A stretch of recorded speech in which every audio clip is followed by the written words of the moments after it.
Bonjour, bienvenue sur Les Petits Plus Zen, le podcast pour faciliter et savourer sa vie en famille.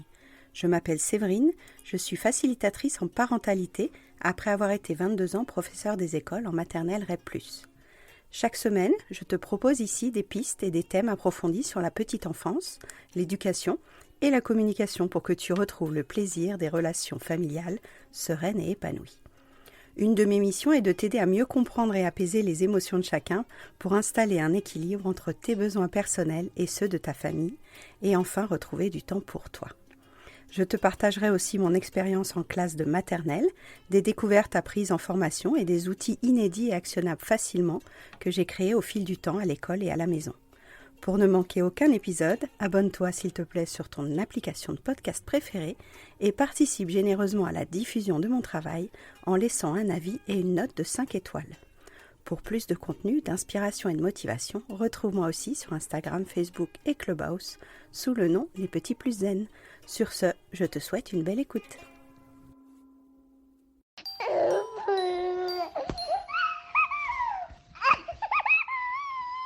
Bonjour, contente de vous retrouver.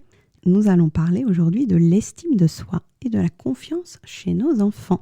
J'espère que vous allez bien dans cette découverte de la parentalité, de l'organisation un petit peu à la maison. Dites-moi en commentaire de ce podcast ou sur les réseaux sociaux comment vous vivez l'aventure de cette émission sur la parentalité épanouie. Je suis très curieuse d'avoir vos avis et vous pouvez laisser bien sûr des commentaires ou des questions même pour enregistrer des nouveaux épisodes.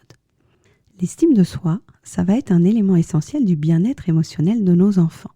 Vous voyez peut-être autour de vous des enfants qui disent « Non, je suis nul, j'y arrive pas, je veux pas essayer ».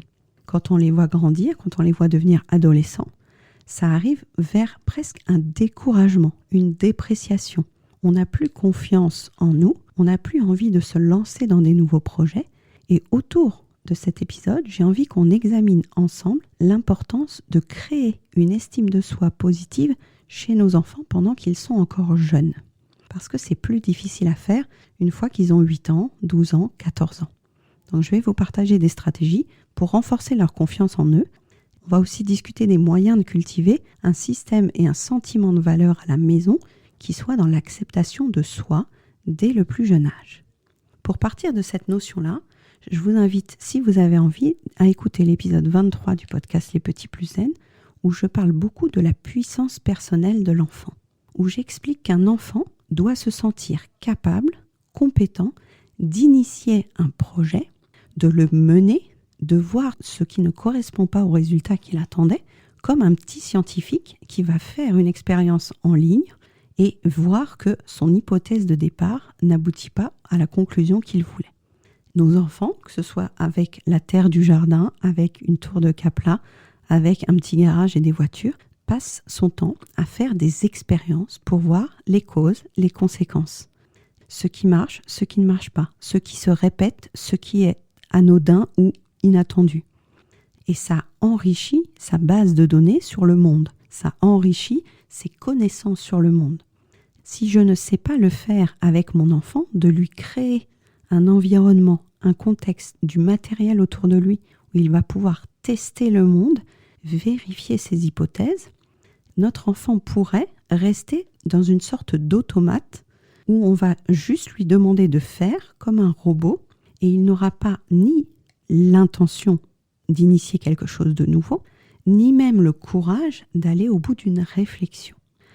J'ai observé tout ça dans le dispositif des moins de 3 ans à Nanterre et j'étais fascinée par la différence des 2 ans d'enfants qui, à la maison, avaient le droit de toucher, de tester, d'expérimenter, et d'autres enfants qui n'avaient à la maison pas le droit de toucher, pas d'objets, pas de jouets, pas de livres, et qui restaient, en quelque sorte, au début de la classe, le premier mois, posés, frustrés, assis, à attendre que l'adulte décide pour lui de ce qu'il doit faire ou non.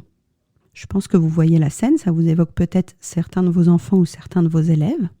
Un enfant à qui on ne laisse rien faire va commencer à se déprécier et ne plus avoir confiance du tout dans ses compétences, dans ses talents, dans ses gestes moteurs, dans ses gestes de réflexion et s'éteindre, se recroqueviller. On le voit aussi au niveau moteur.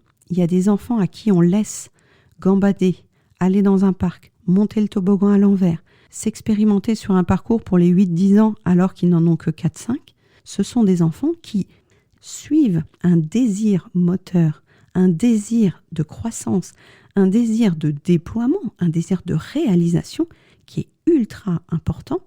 Et oui, il va peut-être tomber, oui, il va peut-être échouer, oui, il va peut-être rater. Mais cet apprentissage, s'il est soutenu par l'adulte, la maîtresse, l'animateur ou par son parent, va permettre d'ajuster, va permettre de muscler ses fonctions exécutives. Donc ça, c'est un gros dossier. Si vous voulez l'épisode complet sur les fonctions exécutives, vous pouvez écouter l'épisode 48 du podcast Les Petits Plus Zen. Mais cette capacité d'ajustement, elle est fondamentale pour qu'il ait confiance dans son propre corps, qu'il ait confiance aussi dans ses propres choix et qu'il puisse à l'avenir prendre ses propres décisions. Mon enfant n'arrivera pas à être autonome, à se lancer, à oser, si tout petit, je ne lui dis que non. Si tout petit, je ne fais que de lui poser des interdictions et des « tu ne peux pas »,« non, reste là, ne fais pas ça ». Donc le juste milieu entre mon enfant a des zones, des temps, des espaces pour tester, pour bidouiller, pour expérimenter sa créativité, notamment on fera un épisode sur la créativité. Et il y a des endroits où, bien sûr, notre enfant, on va lui donner des consignes beaucoup plus fermées. C'était dans l'épisode sur poser un cadre dans la discipline positive. Ce moment-là, mon enfant, je vais lui dire ce qu'il y a à faire, pourquoi on va le faire comme ça, et je vais lui proposer peut-être à d'autres moments de la semaine d'expérimenter d'autres versions, d'autres options, d'autres hypothèses.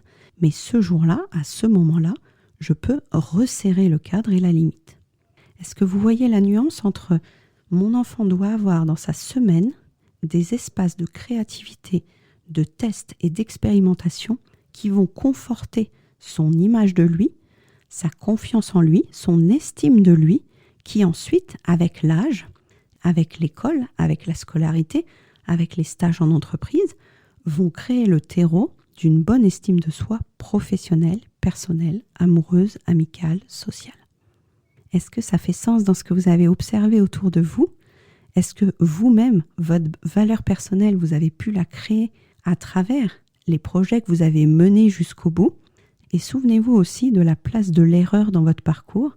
Souvent, j'invite les mamans que j'accompagne et les papas que j'accompagne à dire aussi à nos enfants tout ce qu'on a raté, tout ce qui a échoué et sur quoi on a rebondi pour leur donner aussi l'impression que malgré les échecs et malgré les projets un petit peu ambivalents, foireux, on en a appris quelque chose.